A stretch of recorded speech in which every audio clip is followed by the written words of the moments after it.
Hey guys, it's your boy, David, and I'm here to preface this episode. Jono is in the process of moving, and so we were, backloading a couple episodes, and we recorded this 2-3 weeks ago, so some of the information in terms of what we talk about in Resident Evil and Ted Lasso is a little bit out of date. I will supplement my Resident Evil 4 thoughts a little bit, so you hear kind of my voice pop in a different tone. Yeah, it's going to be the new stuff. Anyways, thank you so much for listening, and enjoy the episode. Hello, everyone in podcast land. I'm David. I'm Jono. And this is the podcast where nothing is prepared and we just say it. We just spray it. We just pray it. We poop it. It's the Let's Wing It podcast. We got a treat for you today. Today, we're going to be talking about the Resident Evil 4 remake. Hell yeah. We're going to be talking about the first couple episodes of season 3 of Ted Lasso. Yeah. As well as our thoughts on season 1 and 2. Yeah.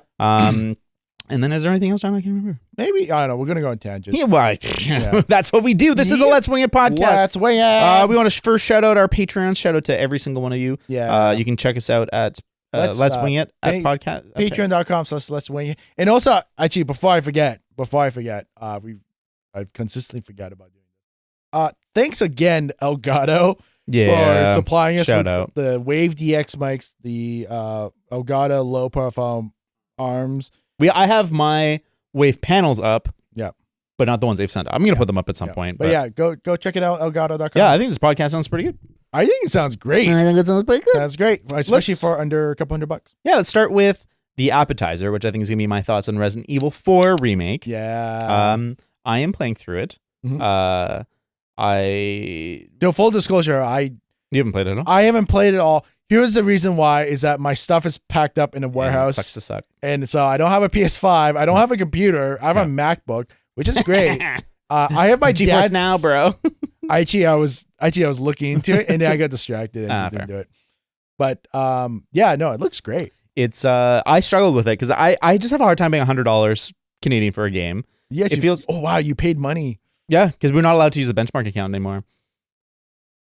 I don't think you can pirate it yet. Anyways, yeah. I also try not to pirate most stuff. Anyways, unless I'm making a point. Yeah. Anyways, I liked Resident Evil 4 originally. Yeah. It is not my favorite Resident Evil. Really? I like the PS1 ones more, and since the remake era, whatever the Resident Evil on the GameCube, that's fucking amazing. Resident Evil 2 remake, that's fucking amazing. Resident Evil 3 remake, that's fucking amazing. I like 7, don't like 8. What was 3? Oh, no, that was Nemesis. Yeah, it's Nemesis, yeah. And so I'm hit or miss with Resident Evil. I like 5 when you play with a buddy.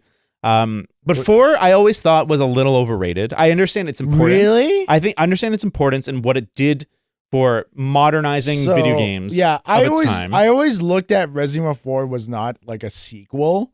It was a reboot. 100%. Yeah. 100%. Because it was 1, 2, 3, and then they had Code Veronica. Yeah. And then they had, I think, one that was not, it was like Chris. 0. Was it 0? Well, there was Resident Evil 0, which was around that time. Yeah, but what was the one that they went to like Afghanistan or Africa? Well, that's 5. Was that 5? That's 5. Oh, okay, never mind. They go to Africa. And that's if they keep doing remakes, that's the one they're going to have to go to, and they're going to have to contend with the weird racist issues they have. Anyways, so 4 I like, and I understand, what it did for third-person games, and even just like using the camera to incorporate the player into the action. Yeah. So good on a technical level, absolutely stunning. Actually, wait, before you get even closer, what is Resident Evil 4? Like, can you give me a synopsis? Resident Evil 4? 1 or 2 Okay, lines? so Leon Kennedy, who is the cop you play as in Resident Evil 2, or one of the two characters you play the in rookie Resident Evil 2. Rookie cop is now on a secret task force from the government to rescue the president's daughter who has been kidnapped and brought to the countryside in Spain. Yeah. And so game starts and he's like, doesn't really know what's going on. He's just trying to track her down. That's enough. That's okay. Enough. Yeah. No, and so the game takes place in Spanish countryside. Yeah. It's so stupid how it's like he got out of the city with zombies and he's like, yeah, I'm a secret government agent now. Yeah. And then he goes to this village and it's fucking zombies. Like, what the fuck, guys? And it's honestly, I was actually playing it today before the podcast and I was like, is Resident Evil 2 or 4 the worst event to live through? And it's definitely Resident Evil 4. Resident Evil 4 fucking sucks. It fucking sucks. Because at least Resident Evil 2, not the game, the experience of being Leon within the game. Because you can easily kind of, like, if you just want to get the fuck out of Resident Evil 2, you like, just fucking, you can just leave. Well, and that's, realistically, but I can't remember, he's like trying to save people. I don't know. He's kind of trapped. And he's a rookie. He's that like hero rookie. Yeah, exactly. He's trying to save the city. But yeah, you're right. Like, just get in a car and fucking go. Yeah. Not so. Well, Resident Evil 4, he could have just been like, screw you, Ashley. No, but he has a job though. Yeah. But basically, most of the game, you're in the Spanish countryside in a small village, and all the villagers are kind of crazy and they're attacking you, and you don't really understand why. But it turns out, I'm going to give you spoilers for Resident Evil 4. I think most people have understand Resident Evil 4. They are infected with like a parasite that is come from the people from deep from within the ground that the lords in the area discovered or have control of. So they have the parasite within them, but it gives them more power and gives them control over the villagers. It's it's so Elden Ring. Kind of, yeah. And I think it's a really cool dynamic that, like, as you realize that the villagers have no power over this, they're just victims in this, and you're killing them all because, they're gonna kill you. Yeah. But, like, they're just victims. Like, they were forced into this. I mean, the peasant class. So yeah, and it's I like kind of the dynamic. Like, one of the later villains in the games is Salazar or whatever, and he's this aristocrat bullshit dude, and you're like he is the big reason why this all sucks, and it feels so good killing him. Whereas killing the villagers, gameplay wise, it feels great because it looks so cool. Yeah, and anyways, but one thing, the biggest thing about Resident Evil 4 that is the biggest departure is the controls, like you said, is more fluid, and it's more emphasis on shooting. Yeah, and action was a big thing. Well, it's the first.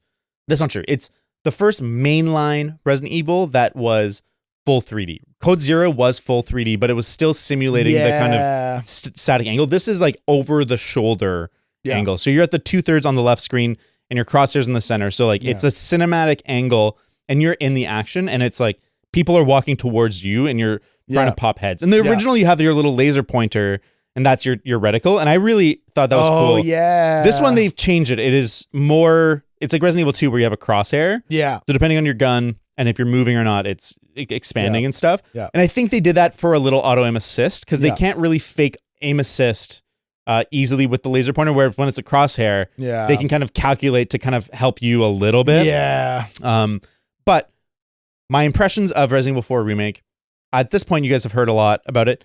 It's fucking awesome. It's like, really? Yeah, it's not. So is this the year of reboots? It's remakes? Pretty fucking fire year. Metro Prime was so good. I haven't played Dead Space, but this one is so good. And I think Resident Evil 4, the original, for its time, was absolutely amazing. But I think people was like, it hasn't aged that bad. It aged pretty fucking bad. The controls don't feel that good. Like, it's still like, not modern shooting controls. Yeah. The really small levels were really frustrating. There'd be like one encounter in a level, and then it would give you a splash screen, and then you have to load to the next level. It was a PS2 game, right? It was originally a GameCube game, so it was built from the ground up on the GameCube. Right. There's a PS2 version that is like downgraded. Yeah. But then it's been released on everything since. There's a Wii version, which is one of the best ways to play because you can actually point. Yeah, it's super fun. Yeah. There's the HD remasters that are on everything, and that's a very light remaster. It's just like up-resed everything. It's so sad how Capcom that's like the best way to make money. Yeah, and so it's been interesting because I think Resident Evil 2 Remake is one of the best fucking games ever. I fucking love that game. And it's so fun, and it captures the spirit of the original while pushing it forward. Yeah. And this does a lot of the same things in terms of, like, the gunplay is so much better. Yeah. There's a ton of control and quality of life issues. The cinematics are so much more polished and so much better. It's the same voices, or they re-recorded the voices, but it's consistent and it feels campy in the right way. Yeah.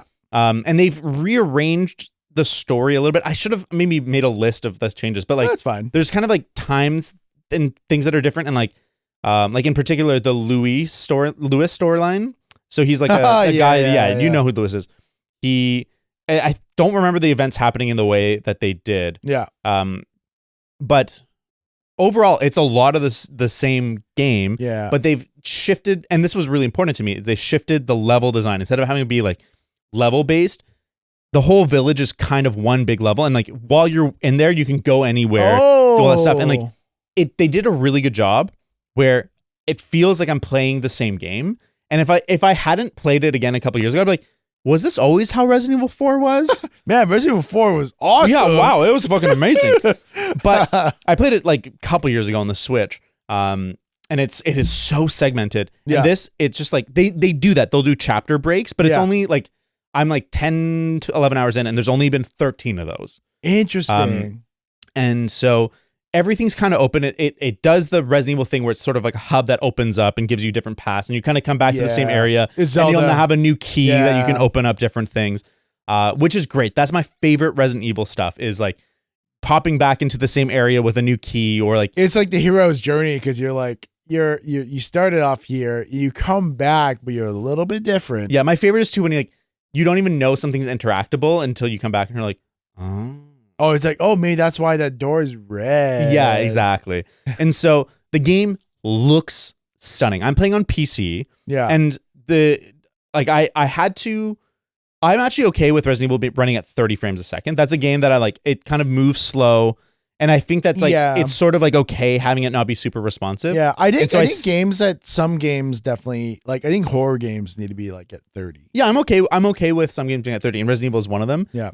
But the PC version's kind of got issues where, so it'll auto load your settings, and I have a 3080 and a 3900X, so I have a decent system. It's like, it's high end. It's not top tier anymore. Yeah, it's good enough. Yeah, and so when it'll auto load, it'll like tell you how much VRAM you're using. It'll be in white, and then as you increase settings, it'll go to orange and then red. And so I knew that I was okay with like 30-ish frames a second, so I pushed it into the red, and it was like, hey, you might have issues. You want to do this? Okay. But what I found was happening is that it hard crashes. It gives you like a specific like direct 3D runtime error. And it's just like, it's poorly coded when you're pushing the GPU too hard. It just hard crashes. And it was consistent. Yeah. Almost, if I had it in the red, it was about every 10 minutes. If I had it in the orange, it was about every half an hour. Really? That's so bad. Awful. And so I had to turn off a lot of settings to get it back to the white. And then I haven't had any crashes since. Yeah. But I'm like, that's pretty fucking shitty. Like, yeah, you can have like slowdown and you can have issues, but to have it hard crash, like that's an uncommon way it's just like a memory problem. Yeah, I think it must be a memory leak or something. Is it you have like the most updated drivers, I'm assuming? Yeah, because I know I think G4 released some drivers for it. Yeah, and I mean, it feels like more and more PC games are getting the shaft on ports. And the PS5 version actually isn't particularly good. There's a lot of issues as well. Oh my God. Like one of the issues is like apparently at the bottom there's flashing lights. And so like, they've given like issues to mitigate it and stuff. So literally if you had it's like really sensitive to like bright flashing lights. Yeah. And like I know the upscaling technique they're using is really bad. And so it just looks blurry in some situations. It's getting better, but it's just like, it's not a great release, but the game looks amazing. When I got it set to the right thing, I had to turn some stuff off, but it still looks fucking amazing. And you have a 3080, you said? Yes. That's so sad. Yeah, so I actually started on mouse and keyboard as well, and I was like, ew, no, I can't. I would not play that game. Because I was like, oh, I want the precision. And people might judge me for this, but I actually am playing on the easiest setting. Because I was like, I really don't enjoy limited resources a lot of the time. And I when I replay, my highest praise for Resident Evil 4 is I'm already planning on replaying it. I'm going to finish it, and I'm probably going to immediately go back on a harder, maybe the hardest difficulty. I think that's the one thing that like difficulty ratings is kind of like always a little bit controversial. I think I'm almost there. That I just want to play. If I know if it's a really good story, I just want to play for the story. 100%. Like even like God of War Ragnarok, I have not played that yet. Yeah. Even I'm kind of going. I'm like, do I want to play this on normal? Do I want to play this on hard? Because I played on hard. The original, The original first time going in hard. Yeah. But even like all the Call of Duties, I would always go on hardened. Or sure. Yeah. But even then, I'm just like, why am I making myself suffer? Well, that's the thing, right? Especially with our limited time. Sometimes I just want to like blast through a game in the smallest amount of time possible. Yeah. And sometimes I love the challenge. And I think with Resident Evil, when I go back, I might play it on the hardest difficulty. I don't know if there's a new game plus, but I mean, like isn't that like the whole point of like life? So you play it easy and then you kind of like go up a little bit. Well, 100%. And I think like I also like the opposite. Like I've played games like not God of War specifically, but something like God of War, where I'll start on a hard difficulty, and then later in the game, I'm gonna simulate like becoming such a badass by cranking down the difficulty, and I'm like, all right, Kratos is fucking pissed, dude. All right, we turn it down to medium, we go fucking fuck shit up. I'm so strong, but then the problem is I never want to go back up because I get used to how quickly the enemies die. Yeah, because to me, what I wish every game had was variable difficulty on a bunch of different categories. Like if I could turn up how much enemies damage me in Resident Evil all the way up. I want that. I want like 2 hits to kill me. Yeah. But I don't want that same slider to also make the enemies take 10 bullets to fucking die. That's true. Yeah, because you want it to like have a good balance. Yeah, and I want to be able to like fuck around with it. And same like sometimes I want to play Resident Evil and I want to like dodge everyone and run around. And sometimes I just want to like, okay, a horde of people are coming. All right, let's fucking kill them all. Because it looks cool. Yeah, and this game does a good job of, they updated like the knife and like melee mechanics a little bit so that I almost always will pop a bullet, stumble them, do the melee. That was the meta back then. Yeah, and so I do a lot of that. Yeah, and there's like cool like little animations. And there's like skills you can upgrade, right? I can't remember. Not. Or was it the guns? The guns you can upgrade. So yeah, you get the different guns. You upgrade those. And there's a lot of guns. I forgot how many guns. And I think there's maybe a few extra ones in this, but I think for me, I always wanted to replay Resident Evil 4, but then get like a Game Genie to give me unlimited money. Yeah, and just get I think because the merchant would sell you the unlimited like the ammo crate. Oh yeah, or something in the original. That just gives you unlimited ammo because that game looks fun if you had unlimited ammo. Oh, and so I have it on the easy mode that gives you a lot more resources. Yeah. Enemies are a little bit easier. And it's so fun just like popping heads and like judo chopping people and like it's such a silly premise. But and there's some stuff that like I didn't like back then. Like I think I like the setting of 2 better than 4. I think it's cool how they rebooted. Yeah. But I think I like the police station and like the zombies and stuff in 2 more than I like the Spanish Village. Here's the one thing that has always plagued me in Resident Evil games is that let's go with Resident Evil 2. Why is everything so fucking hard? Because it's like, why is the key in the fucking fountain? Please explain. What kind of fucking police department? Yeah, Resident Evil is definitely a game you need some suspension of disbelief because it makes no fucking sense. Yeah, and even like when you think about how fucking huge and labyrinthian that police station is, it makes no sense. There's like 3 desks, and just like 1,000 corridors. Yeah, like, it makes no sense. Yeah, it's like here's the thing. It's like why? It's like is this why like everyone wants to go to Raccoon City because the police department's like sick? Is this why like stars? It's like an escape room. It's just a fucking escape room. Is that why like the umbrella corporations want to star people die because they're so good? Yeah, because they have such a support in the Raccoon City, and that's why they destroyed Raccoon City. So my complaints with Resident Evil 4 are, it's funny, from a lot of my complaints from the original game are addressed in terms of like small things. Like I think being able to move while you shoot or like aim and move a little bit while you shoot is good. They do like the 2 thing where it punishes you for moving while shooting. So you generally will stop, aim, shoot. You'll see a reticle like, shrink as you stay still, but it's not so bad.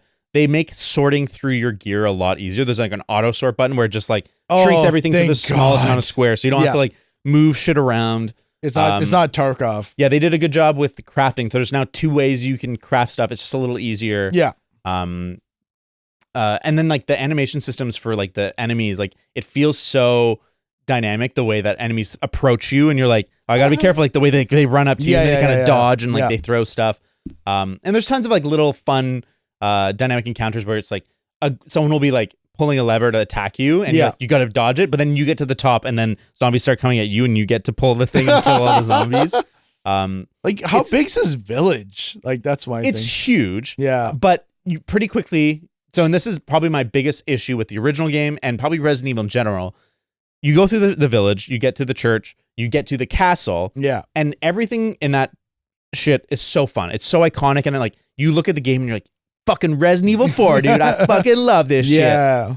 And then you get to, the military base. Yeah. And it's just like generic ass fucking gray walls, high tech fucking industrial zone. And every Resident Evil does this. Yeah. Resident Evil 2, your police station, that shit's fucking tight. It's so sick. And it's like, it makes no sense, but it's so cool. Yeah. And like all these different architecture styles and like this. And then you get through it. And then you got to go to the underground umbrella base. And it's just like some generic ass sci-fi high tech lab. 3 did a lot of the same things. Those the zombies that are just in that like the hazmat suits. Yeah, and it's like it's so generic in the last third. And I think 2 and 4 really suffer from that, where like 4, it's so iconic in the first 2/3. Like all the castle shit looks so cool, it's so fun, and like there's these weird enemies that make no sense. But like it all is awesome. And then you just get to the generic ass military base with generic ass enemies, and you're okay. Is Umbrella in 4 at all? I think it's like loosely, but it's like the main thing isn't Umbrella. You hear about Umbrella, but right now I am in the last part. Yeah. I'm in the military base. And I just rescued Ashley again, and we're on our way out. And Winters comes out of nowhere, and you're like, what the fuck? Ethan, no. But it's overall amazing. But yeah, I'm really struck on this replay of how fucking shitty the last third of every Resident Evil game is. Actually, Resident Evil 3 Nemesis was pretty dope. The ending was pretty cool. But it's still like in a lab, isn't it?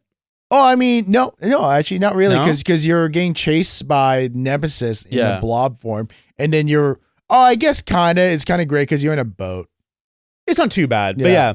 But the thing is, here's the thing, I wasn't thinking about it. I'm like going, shit, it's gonna come to get me, bitch. Yeah. But like Resident Evil 1, it's all the mansion, but it's like underground secret lab base. Yeah. And like, I think that Resident Evil is always, same with 7. 7's the same thing. It's like this crazy mansion place, and then they do a hard cut to a boat. Then you're on a fucking boat with a little Japanese horror girl, and then it's like you have to like play through this generic gray wall sci-fi. I think because it's like the whole motif. It's like not everything's what it's supposed to look like. Oh, by the way, Raccoon City is just a puppet city with an underground it's a testing city ground for this new T-virus. Yeah, great. And it's just like, can you guys just stop being anti-corporation? Not all corporations want to fucking murder you. They just want to squeeze all the money out of you. Well, and I think like I don't mind the the Umbrella and Wesker storyline and shit. Yeah. But I also think that trope that they always fall into sucks, because the first 2/3 of all these Resident Evil games are so fucking iconic. Like Spencer Mansion is sick, and like it's so fun to explore and see the different parts of the mansion. Because you think it's a horror. Like, I mean, it's the first one. It's the first one. Yeah. They have no limits to do whatever they want. Yeah. Because like you're like, oh, is this just a horror like a fantasy game that people are just rising to dead? Oh, there was a storyline. And like having it be a reveal that there is like some corporate plot behind everything. That's like a cool reveal. Yeah. But it's not a reveal in the second game. It's not a reveal in the third game. It's not in the fourth game. It's not a reveal, like, the more they do it, the less interesting it gets. Yeah, because I think it's just, it's just like they did the same thing with the movies. Where the first one was like, is it, what's her name? Mila Jovovich? Yeah, Mila, what's her, do you remember her character? Rachel. Rebecca? Something like that. Yeah, it's not, who cares? Our lady. She's like, I don't know who I am. I don't know who I am. And at the end, I'm a secret agent who can kill everything. And then I know what's going on. Yeah. I got my memory and I'm amazing. Yeah, and how fucking terrible those movies were. I watched the first one. I watched up to 3. I've seen clips of the later ones, but they just are not my thing. It's literally what's her husband's name? Paul Anderson? Paul W.S. Anderson. Paul W. Anderson. Literally just going, I want to make my wife look super cool. Is Mila Jovovich his wife? Yeah. Oh, you didn't know? No. Oh, well, my that God. don't make sense because she's in the Monster Hunter movie too. Oh, that movie looks like I have ass. no desires yet. It was on Prime. Oh, I'm never going to see it. There's not enough time in my I had my to life. watch it because, I had to watch a little bit of it because, I remember we had to do a sponsored project and the brand was like, you have to use this footage because this is all we have were The rights to rights to show. Fucking kill me. And I mean, I'm sure that's fine. yeah, it also like it shows off the Dolby Atmos really well. So I did watch it and I just tried to ignore the plot as much as possible. But I just go, sounds really good. Yeah. But yeah, Resident Evil is like that one of those games that I always truly admire because it really defined zombies in video games really well, and it grew the popularity. Well, and I think its reach goes beyond that because even, I mean, like it's not a Metroidvania, but I think that the level design of Resident Evil is really carried forward in like the Soulsborne games. Like I feel like that hub base where you open a door that allows you to access an area that you were in before. Yeah. That is like so Resident Evil. Mm-hmm. And everyone's like, oh yeah, the Souls games have the best level design. But I'm like, bro, Resident Evil's been doing that since the fucking 90s. You look at the aesthetics of Resident Evil, like you really look at like even Elden Ring, you just feel like the atmosphere and how everything moves and looks. Fucking Resident Evil. Yeah. It's literally like, it's like, oh, you play Elden Ring. Everything looks really drab, really dead and everything.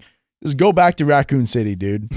Like, I think they're a little bit different in the sense that like the Souls games have such wild fantasy artistic design. Yeah. Whereas like the Resident Evil games, it's like, sci-fi. It's like near future sci-fi, although it's near past, I guess. But you can kind of see like all but the animations. But and, yeah, like, I feel like a lot of the like little things, like there's like a puzzle where you have to sit in two spots. You tell Ashley to sit in one spot and you sit in one spot and you hit a bell and it solves the puzzle if you're sitting in the right spots.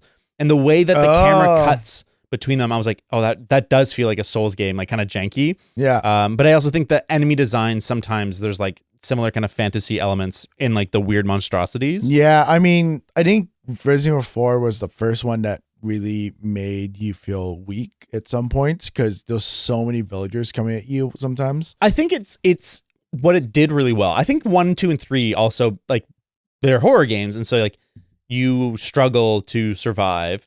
But I think 4 kind of makes Leon an action hero, but makes everyone so powerful. Yeah, because like even though you're an action hero, you're still vulnerable. Yeah, because like you're shooting these people in the head. Yeah, like the typical zombie move. Because like, oh, I position, I'm gonna annihilate these people. You shoot them 3 times a head, you go down, and you're like, oh, cool, they died. Oh no, this big parasite thing comes out of their head. You're like, oh, that's even worse. That's still effective. I don't like the design of the parasites. It looks like Majora's Mask on the bottom half, and then just like a fake fucking penis tentacle with a stinger. Do you shoot the penis thing or do you shoot the face thing? You shoot the face thing. Yeah. And I think it's still really fun because like early on in the game. So I mean, minor world building spoilers. So if you kill them during the day, if you pop their heads during the day, they just fall over and die. But at night, there's the chance that the penis monster comes out of their head. So it's like a Zelda thing, like those more skeletons, baby. But like the game only is during the day for a brief part of the beginning, and then it's night for the rest of the game. So they always pop out. Yeah. But it's fun, and it's like it's scary because that thing has long reach. And I just find like using the different guns good, and I think they did a better job balancing the economy in the new one, where I didn't feel like, so in the old one, when you upgrade your guns, they're worth more, but it always felt like, well, I've upgraded this gun. It's not worth switching guns, to try this. Whereas this one, you get so much money for selling your upgraded guns that you can like upgrade a new gun. Well, so far. Is it you get so much uses because it's on easy? Probably. Yeah. And so it'll be interesting. I hope there's a new game plus, because I want like the challenge, but I want to also bring in like not have to worry as much about resources. New game plus, that needs to be in every kind of like action adventure level progression. They just added it to Ragnarok. Maybe I'll go back to really? Ragnarok. Yeah. Oh, not just. I think like a month ago. Yeah, but no. Like when did Resident Evil 4 was really good, Resident Evil 5 was terrible. No, it was okay. It was and okay? it was really good with co-op. So that's the one they took the balance of Resident Evil 4 being, straddling action and horror. Yeah. And they leaned a little more into action. Yeah. And they gave you jacked up Chris Redfield, who's like so muscular. Yeah. And Sheva, who unfortunately never comes back in the franchise. I like that character fine. Yeah. But the issue with it is that the AI companion is fucking stupid and they suck. Yeah. And it's really unplayable to play by yourself. Yeah. But Yeah. if you play with a friend and you're both the characters, Yeah. it's so much fun. Yeah. Because it's a lot of the same like tension that's in Resident Evil 4, but you're doing it with a buddy and like you have to share resources, you have to hand stuff off. Like there's a lot of really good stuff. And that game still looks really good on its original hardware, but even better in like the HD remasters, because that's a game that did post-processing in a really modern way for 2007, 8. Yeah. And it looks good still. Like, yeah, textures are a little bit rough, but like it's a good looking game. It looks better than some games out now. Oh, for sure. Yeah. For sure. Yeah. And so that one's still good. Yeah.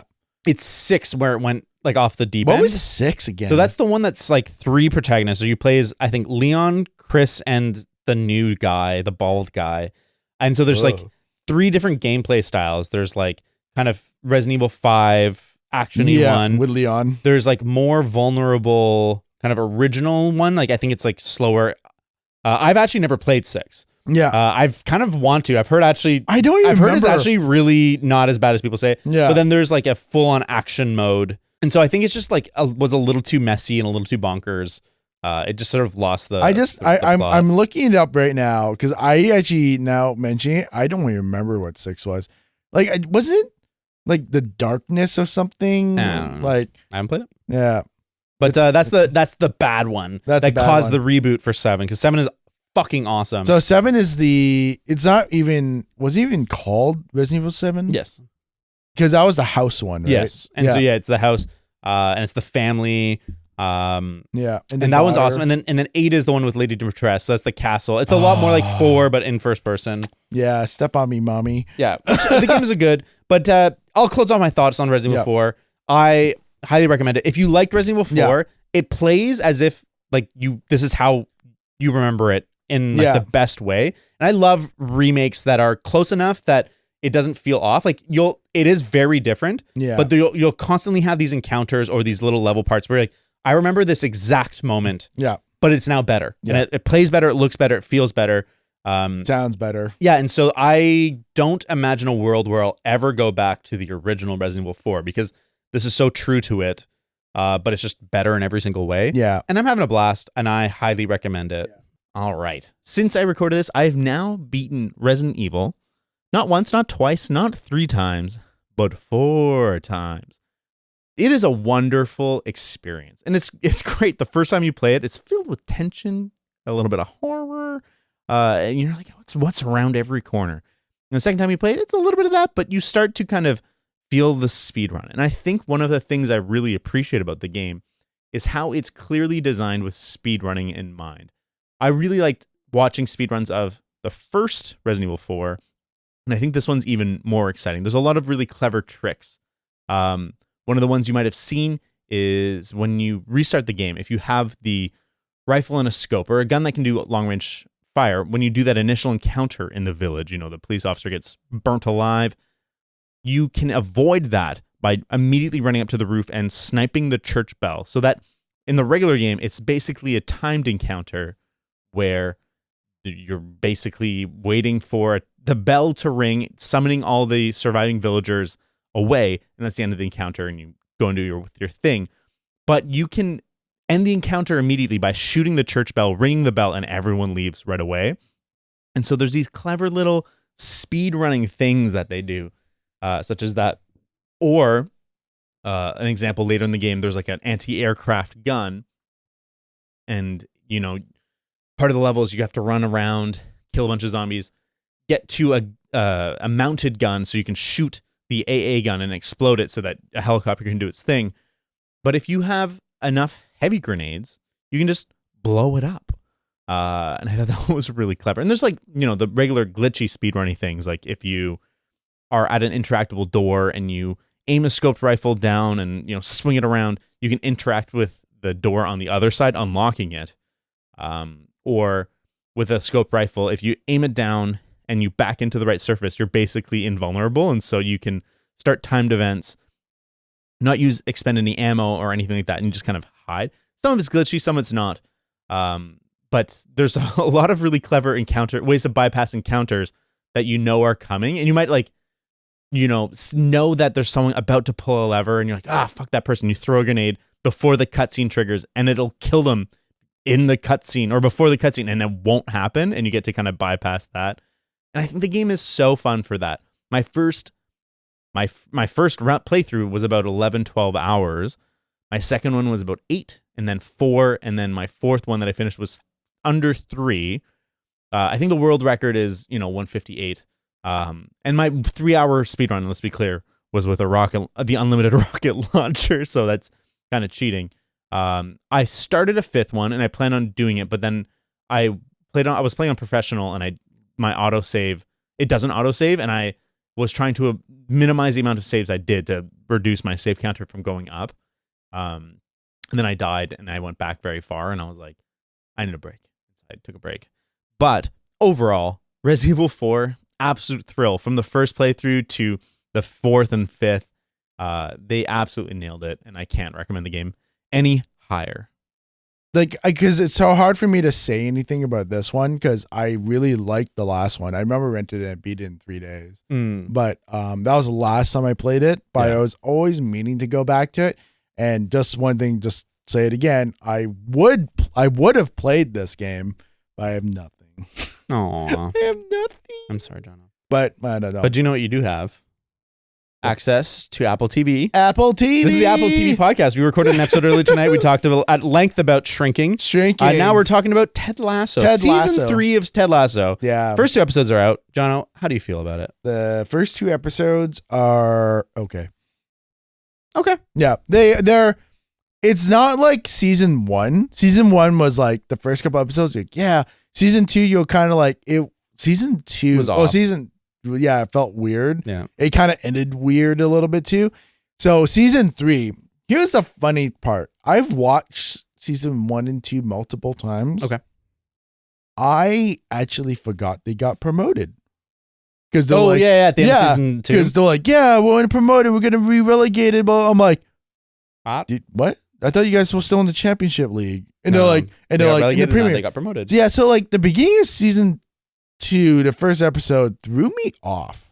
Episode 3. Season 3. Season 3, episode 1 threw me off heavily because the pacing and everything felt so different. Interesting. Yeah. I didn't share that experience. I agree with you. Season 1, I think season 1's the best. Yeah. Because they had a clear vision, they told a clear story, and they kind of got there.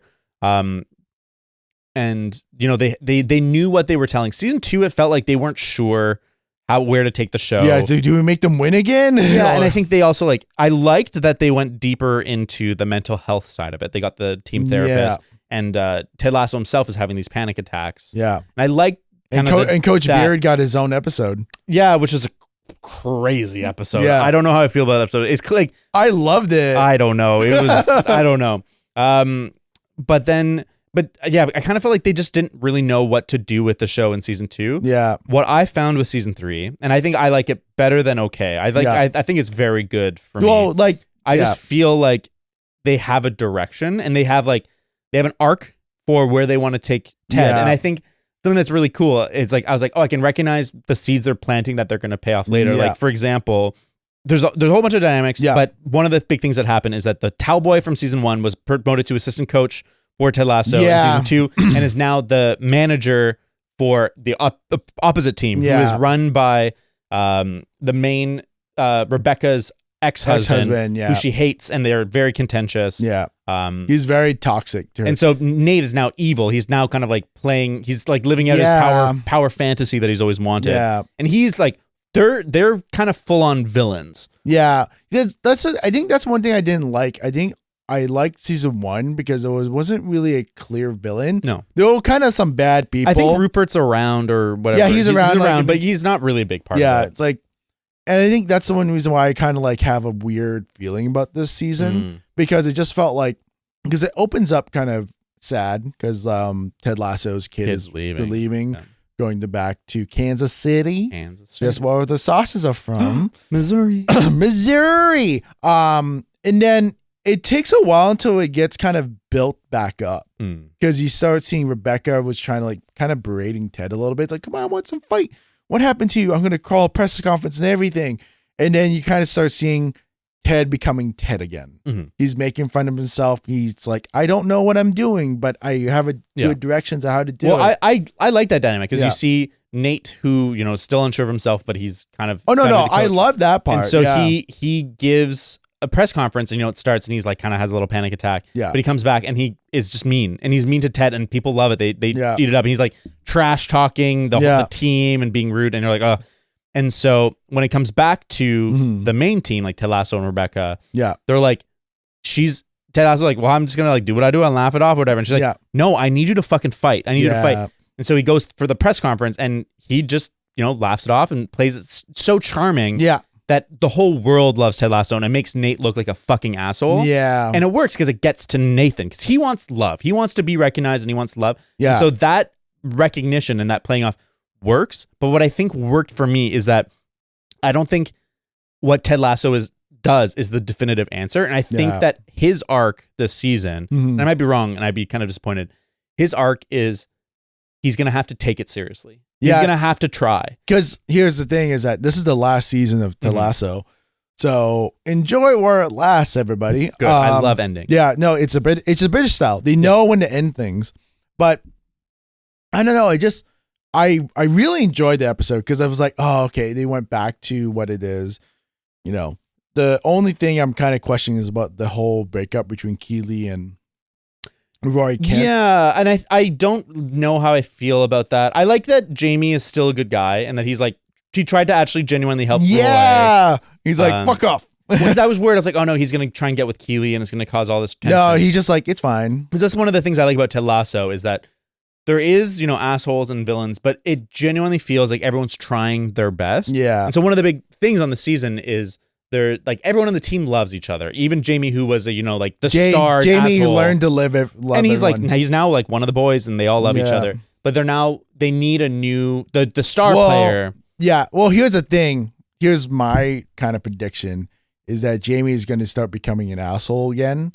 Because he's jealous. Because you can kind of see that because Jamie made a really good, insightful play of how to beat Chelsea, or how at least tie Chelsea, and then you know Zava gets done, and then they kind of like hold the camera at Jamie for a little bit too long. Yeah, because Danny Reyes, he's like. He scores with his face the way he predicted. And he's like, do you think Zava saw it? Do you think Zava saw it? And it goes on Jamie and he's like clearly unimpressed. Yeah, don't be a prick. Yeah. And so I agree. I think that Jamie's going to regress a little bit. Yeah. But I also hope, and I think Bill Lawrence hasn't let me down so far, that they won't do that kind of full turn. I think Nate, who's gone full asshole, is going to have his redemption. Yeah. And that works in we talked about it, I guess, last episode, the 3-act structure. The end of the second act is the low point. That's the low point for Nate. Yeah. And he is kind of like, you know, on the hero's journey, started from nothing, grew, had the power, had this false victory, which was really a huge defeat. And then I think at the end of season 3 will be redeemed. Yeah. Because, well, I mean, you know, right now he's kind of going through things and now he's kind of like full and sucked into Rupert's world. Yeah. Rupert buys him the car. Yeah. Because here's a funny thing. I was actually talking to Jillian about it. I was like, you know, if I was like Nate, I would actually probably be driving that Mini because because that Mini's so classic, it's so cool, and honestly, God, you save so much money. So much money. But then for him to tow your car and then gift me a car, I think if someone gifted me a car, I actually would not like it. Well, it's a power move, and they now own you. It is a power move and everything, but it's like I would not appreciate it. I'll be like, I didn't choose this. I don't want this. Goodbye. I think, I mean, I think, yes, that's a totally valid response. But I think for Nathan, who's constantly sought approval. And is now, you know, there's like, I'm just talking about my situation. If I was in Nate's shoes, I'd be like, fuck you, Rupert. Like, I want to. And do I mean, that. I'm guessing he's making a fuck ton of money. He's a manager of a Premier League soccer team. But you can see like how like so corrupt he is. But I feel so like I understand what he's going through because like for Nate, right? Like I grew up like that, just being so like my dad's changed like dramatically when I was a kid, but like when I saw his dad was like making all those like little snide comments at him, I grew up with that, and I was like, and I was the wonder kid growing up making all these little plays, and I would start kind of having imposter syndrome, and then thinking the people that brought me up were trying to like bring me down secretly, and him going like, the end of season 2, him's like, oh, you're gonna use my plan, keep using my plan, that when it's fucked up you're gonna blame me. I cringe so hard, not because of the scene, but I'm like, oh, that's how I used to believe. That people would just wanting me to be their scapegoat. Yeah. That they use my plan, and if it works, then they win. It's a win-win for them because then they lose. Jono fucked up. Yeah. And some places I've worked at, I think that's still going on. So, because an issue I've heard from a few people is they don't really buy the Nate evil turn. They don't really buy that he would. No, I turn 100% get. You get it? Yeah. I get it because I was in his shoes. Like when I was growing up, I was completely like Nate. Yeah. Like that's why I feel sympathy. That's why I shared that story. Yeah. And I still see it here and there to this day, not where I'm working, but where I used to work. Yeah. But yeah, like I completely buy it. Like it's like for someone who wants to keep proving himself, and then the father figure who kind of like didn't, to me, in my opinion, like I get it, but also it was like, oh, maybe I don't think Coach Lasso meant to do it. It just kind of got caught up in the moment because he's really enjoying the time with Roy because he really likes Roy. But it's just like, I think if they could have just had like drinking a very honest dialogue, what they're supposed to have in the end of season 3, it would have been just fine. Yeah, I agree, and I think I'm super on board for the rest of the show, and I like I said, I think they have an arc for Ted, and I think it's a good lesson because I think it's good to not take things too seriously, but I also think that like it's important to fight for what you believe in and fight for excellence. And there's nothing wrong with aiming for excellence. And I think it's a good reminder that like you can approach competition healthily, and try and do your best without losing your personality. And like, to not lose your personality shouldn't just be like giving up. Yeah. So I hope that's what they're doing with Ted, is that they're going to teach him to fucking be the best coach he can be and help them win. Yeah. While still being Ted Lasso. Yeah. Cause I think I need, like 100% agree. It's that I need to see Ted doing more things holistically, because he does a lot of good things at individual players, but I need him to like start doing things. Cause like when you're saying they take it more seriously, they acknowledge that in the first 2 episodes. Cause the first one, he's like, oh, I know what that play is, a 4-4-2. Because I've been playing a lot of FIFA with my son. Yeah. And then the episode 2, he's been reading that book. Yeah. And even Coach Beer's like, oh, you're reading the book. Or maybe that's the reaction. That's how I saw it. Yeah. And he's like, yeah, it's hard, but I'm kind of, Well, and I think like it'd be frustrating if he doesn't. And like that's a good growth for him to have. But like, dude is on playing for a professional or like coaching a professional team. Well, he's a top tier English league. Yeah, he should not be like personalitying his way through it. He should be investing every minute he has to be the best soccer coach again. While still providing that safe, comfortable space for the players to grow as people. Because I mean, like he doesn't want a repeat of the embarrassment of season 2 FA Cup, the semifinals at Wembley. Because it's like I rewatched it the other day, and you just see Ted Lasso go, it's okay. It's okay. I'm like, dude, you're not doing anything. Yeah. Like you're literally making these guys probably feel worse. Yeah. And it's like, there's nothing wrong with trying your best. And there's nothing wrong with like taking things seriously. Yeah. And so I'm excited. I think the show's going to be good. Would you say that it's worth for people to get into the show from the beginning? 100%. Yeah. Yes. For the beginning, if you have no idea how English or the European football works, it is a it's made in a way that you can easily understand. As long as you understand the basic rules of soccer, you'll be fine because they will explain it really well. Granted, segue of that, if you actually enjoy Ted Lasso quite a bit, watch the kind of documentary series Welcome to Wrexham. That's the one with Ryan Reynolds? Yeah, Ryan Reynolds and Rob McElhenney. You gotta say both their names because Rob will get really mad. Sorry, you're just not as famous, Rob. Yeah.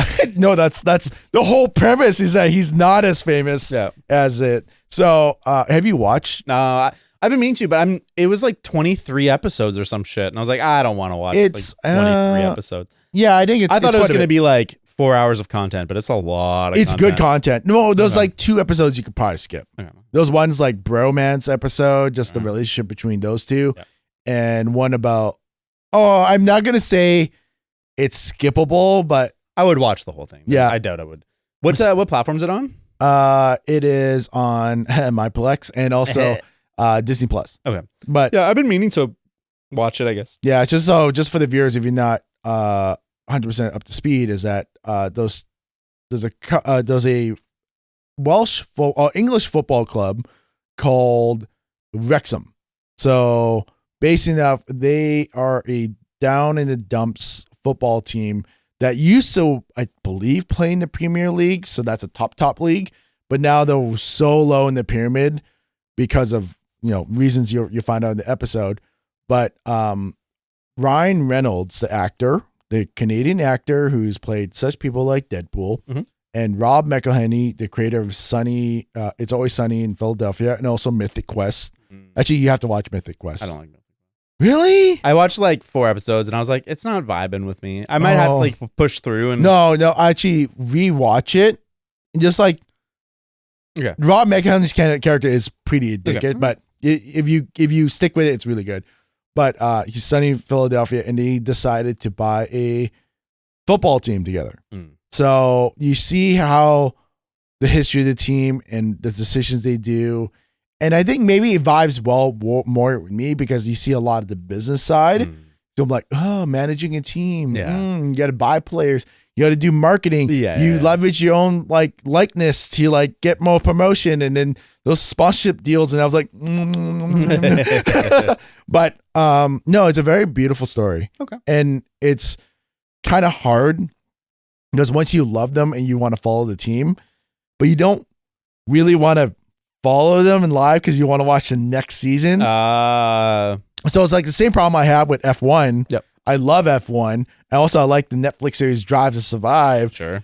So pretty much, so when the new season comes out, which is last year's season, I already know what happened. So it's kind of like, yeah, I can just blow through this. Yeah. And that's not as fun. Yeah. Yeah. But yeah, it's like, just watch it. Just like maybe just have in the background and it's perfectly fine. Yeah.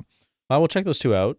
I also recommend that we all check out Ted Lasso. Other than that, anything else? I don't know. Like, there's so much weird kind of great TV going on now, especially with Apple TV. I know we've been talking about Apple TV now because the big kind of exciting news is that because Apple has so much money, they are spending $1 billion per year for the foreseeable future, I believe, to make content. It's not that much money. It's not that much money. That's 5 avatars.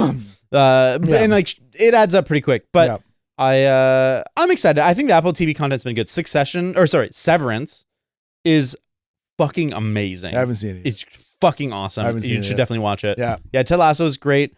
Shrinking is great. We talked about that last episode.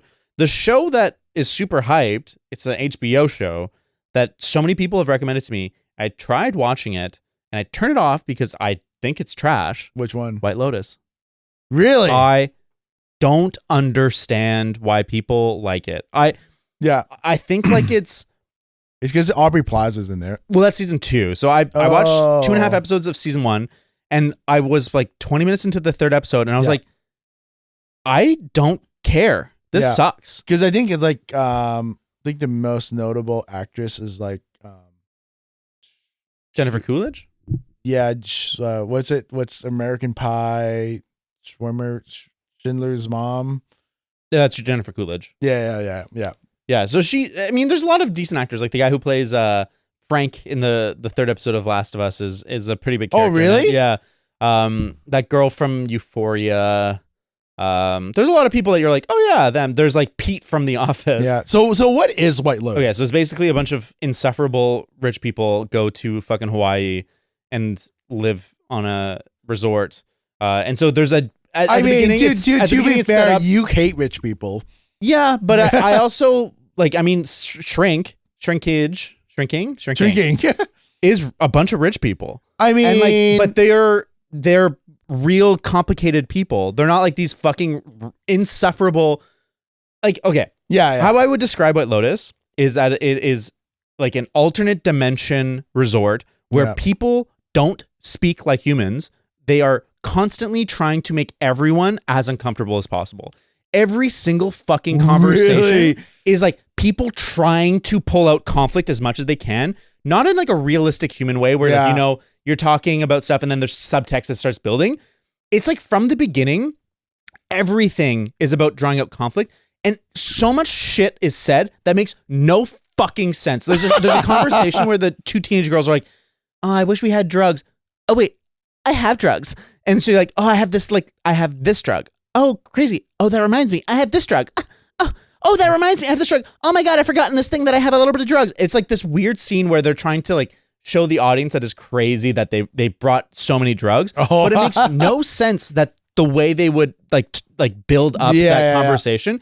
And so much of the show, the writing is so poor and it exists for the convenience of the writer to get to the point. But every single scene, something just like unpleasant and uncomfortable happens. Yeah. And there's so little joy. The music is so insufferably loud and anxiety inducing. Oh, really? Like every character is fucking unlikable. Yeah. Every moment is unbearable. I hate White Lotus. It's very rare. I was like, I finished episode 1. I was like, that was boring. And then they show you the preview for the rest of the season. I was like, this looks pretty cool. Yeah. So I watched this in episode 2 and I was like, I guess I'll keep watching. And I just got like 15 minutes into episode 3 and I was like, this sucks. Yeah. This fucking sucks. Is it just the fact that like these people are so rich that they're like stupid rich?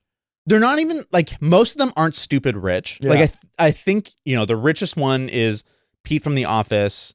And he's like an insufferable rich guy, but he's actually not even like that bad. He's obsessed because he got stiffed on, they reserved the nicest honeymoon suite. Yeah. But it got double booked. So they got like downgraded to the bottom one. And the guy kind of lied about it to sort of downplay it. He's like obsessed about it. Yeah. But he actually like, and he's like, you can tell he's got like the buildings of an abusive, shitty husband who's like been spoiled his whole life. Yeah. But, there's like, his wife is like, you know, she's a career woman who's trying to make it work. But it's hard to explain. Every single conversation is unpleasant. And it's like, I just don't want to be there. I don't want to be around these people. I don't want them to talk. And I was like, the only way the show could be redeemed is if like, there's like a weird late season reveal that like, literally they're on top of a gate to hell. And like, there's like demons fucking influencing these conversations. Because nothing makes sense. These people, the way they talk is so artificial and like, and right to read. Interesting. It sucks. I'm shocked so many people like it. Yeah. It is such an unpleasant show to watch. And it's not like I don't like Uncut Gems. Yeah. But Uncut Gems is a good movie where I'm like, I can recognize that's the Adam Sandler. Yeah, and the primary driving emotion around everything is fucking anxiety. And I don't want to watch a movie where the primary emotion is anxiety. Yeah. But I can recognize why people like that movie. Yeah. White Lotus, I'm like, the writing is poor. Yeah. The style is overbearing. The music is so unpleasant. There's moments of like cool like indigenous Hawaiian music popping through, and there's like cool like visual cues at some points. But I'm like, this is like a teenage show with grown adults. Everyone's like just so dramatic all the time. Nothing is real. Everything is just so unpleasant. I wonder if it's like made because it's like, you know, you watch like TikTok or YouTube Shorts or whatever, that kind of shit. And then, you know, it's just like everyone just like the next reel is trying to one up the last one. 100%. And like one next one and next one. So I'm interested. Maybe I'll give it a shot. Sure. Yeah. Cause you know, those shows, I give shows up to 5. 5 episodes? 5 episodes. No. I mean, here's the thing. I watch shows differently than you. Yeah. I just have it playing in the background. Cause when I was watching Loot, it took me 3 episodes to really like it. Okay. Cause the first one, I'm like, 2. 3, 1, I'm like, okay, yeah, I'm good. Well, yeah. I agree. I think it takes a little while to connect with the characters and know, and they have to do the setup and stuff. Yeah. But I think pretty quickly I know if I like it and I want to love it, or if I actively dislike it. And it's been a while since I've actively disliked something that I watched. Yeah, I actively dislike White Lotus. I can't remember when was the last time I watched a show that was just like so bad. Yeah, Cassie was like, I was like sitting there and she's like, "What's wrong? Like you look upset." I'm like, and I was like, "I'm fine. There's nothing wrong." And I was like, "Wait, I don't want to watch this. This is like not good." Yeah. What's another show that you just did not like? Or movie? It's always hard to think of those on the fly. Yeah. I mean, probably the last time that I felt really strongly was, or I expressed feeling really strongly, is the either The Prestige or The Fountain. I haven't and The watched Fountain more it. strongly. Wait, The Fountain, is that the one with the tree in space? Yes. Where he, oh. There's a movie but that one, again, I can recognize like there's a lot of genius in moments of it. I think a lot of the execution and like the energy pushing forward is really bad. Yeah. But there's something there that I get. White Lotus, I'm like, this is like a fucking parody of an episode of Euphoria with different age groups. Yeah. And it's just fucking it's not interesting. It's unpleasant. Yeah. It's boring and it's just like uncomfortable in every scene and every moment. And I'm like, nothing good is happening. There's no like the best moment that happened in the entire 2.5 episodes I watched was the kid got kicked out of his room and he was just sitting on the beach and he saw a whale. And it was like, this is the first moment in this entire show where I'm like, okay, like something that doesn't make my butthole clench and make me uncomfortable. Yeah, because I think the only remembered last show that I didn't completely hate it. I actually liked it when I first watched it, and then I had to think about it, and I'm like, oh, this is a problematic show. Which show? Utopia. So it's an Amazon Prime Video about this. Oh, it's so hard to really kind of put my. Is that the one where when you die, your like consciousness is stored? Or? No. This one is about. That's uploaded. Yeah. That's uploaded. Which is I think that's. I haven't watched that yet. Oh, it's pretty good. I like it. This one is basically maybe I'll go high level. It's conspiracy theory show. Oh, that's fun. And basically enough, it's like in hindsight now watching it, and that's why like I hated it afterwards. It's based enough like, oh, it's every anti-COVID's person's wet dream. Because it's like, oh, this guy basically engineered one town to get super sick.